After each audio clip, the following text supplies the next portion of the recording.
The Secret Garden by Frances Burnett is the soul yearning for the Garden of Eden. It's beautiful. What's this? Magic. Secrets.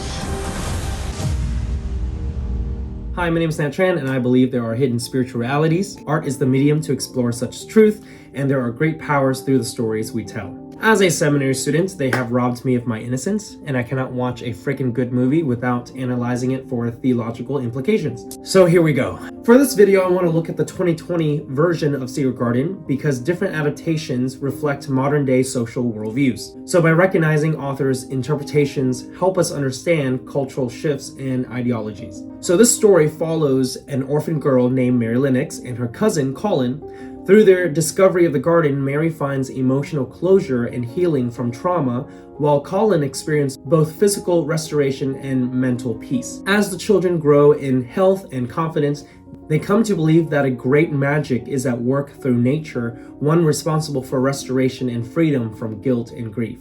The setting of the film takes place after World War II in the aftermath of global conflict and disease.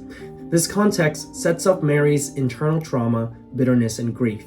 In response, she copes with reality through storytelling, not as an escape, but as a way to make sense of her suffering. And here's where it's fascinating. In Mary's retelling of the story, her parents are taken by a shadow demon. Notably, the creature is never fully seen, only in silhouettes.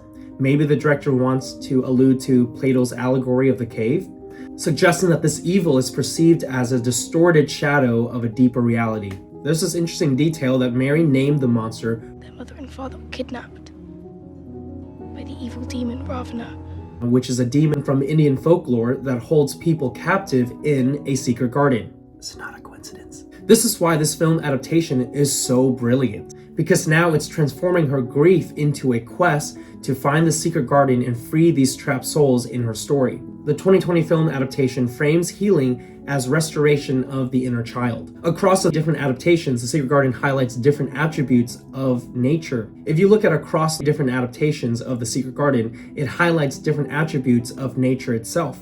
While each adaptation captures beauty and the mystery and hints at the life-giving power of nature, yet they ultimately land on different sources of healing, perhaps reflecting the concerns of its relevant time and interpretations through a different set of eyes. If I may geek out for a minute, this is my own personal opinion and my need to fit everything into a nice box. The 1949 adaptation focused primarily on family dynamics.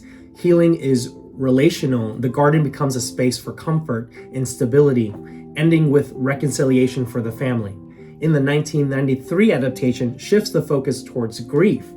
Here, healing is psychological and needs to take time, just like the garden, to grow. The garden functions as a sanctuary, a place to recover and reflect and recuperate. Now, the 2020 adaptation is the most interesting, I think, because it centers on the inner child. Healing comes through perception, imagination, and joy.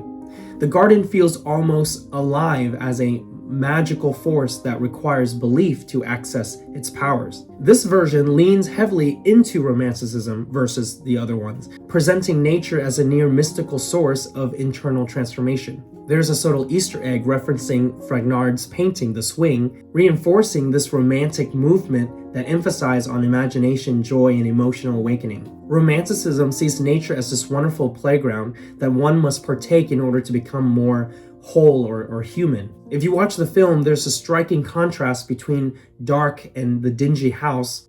We are fully electric. And that doesn't mean the electric always works. Versus Mary's vibrant imagination.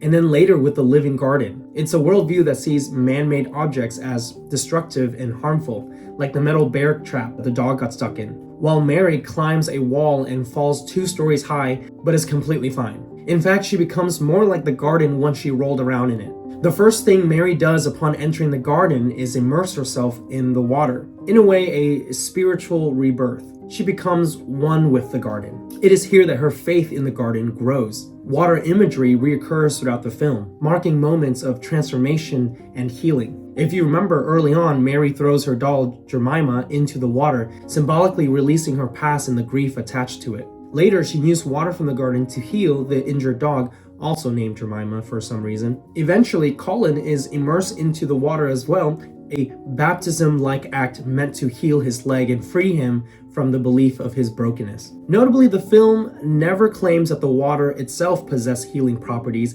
Instead, healing is attributed to the spirit of the garden. The same water-like imagery appears again in the secret room of Colin's mother. This space feels submerged in memory. Healing, the film suggests, comes not by avoiding suffering, but by entering it fully. And it was Mr. Craven that cannot bear to see memories of his wife. Well, get rid of them! Throw them away, burn them, I don't care! And neither does his son. Don't you see? I don't want to see. To Misselthwaite to visit your mother.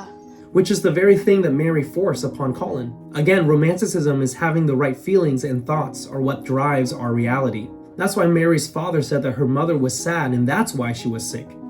Her sadness has made her unwell.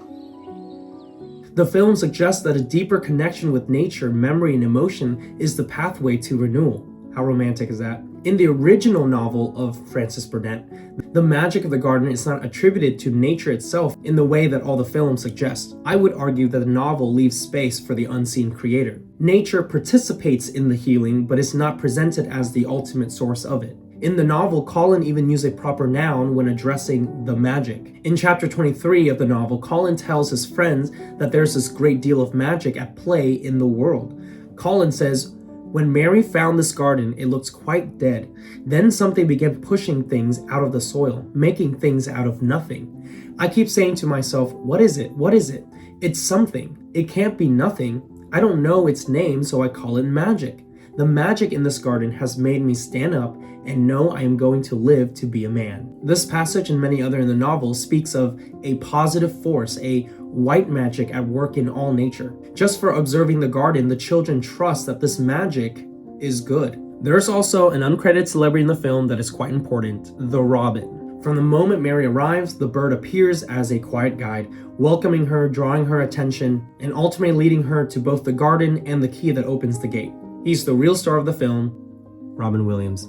In religious scripture, birds often symbolizes spiritual guidance. The Spirit descends on Jesus like a dove to affirm and reveal. Similarly, Jesus tells Peter that it's through spiritual revelation that he received a special key to the gate of the kingdom. Lastly, the story presents for us a subtle Jesus archetype through Dickens. He is introduced to us as the humble gardener, one who tends the land. Though not much older than Mary or Colin, Dickens acts as a mature guide who helps transform Mary and Colin by inviting them into the magic of the garden. He's mysterious.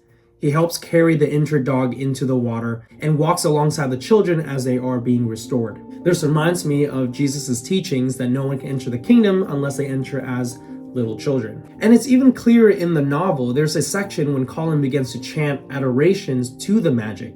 He says, "This is the magic. Being alive is the magic. Being strong is the magic. The magic is in me. The magic is in me. It's in every one of us. Magic, magic, come and help." And it's so interesting because it's as if Dickens is in on this garden secret. He suggests that the children sings a doxology as a joyful praise to the magic. And he said he learned it from church. The novel even records a doxology, and to that song is how Collins responds. He says, "It is a very nice song. I like it. Perhaps it means just what I mean when I want to shout out that I am thankful to the magic." He stopped and thought in a puzzling way. Perhaps they are both the same thing. How can we know the exact name of everything? What a fascinating theology hidden inside this children's novel. This story presents for us a picture of a supernatural garden with restoration power, one that can heal all wounds from physical brokenness, mental delusion, painful guilt, and emotional trauma. A place with no more pain and tears and death. A kind of new garden described in Revelation 22 and 23. A place where all the Marys and Collins and Adams and Eves of the world are healed through faith in the magic. There's so much more I want to say about this film, but I guess I'll end it here. Thank you for watching. Bye-bye now.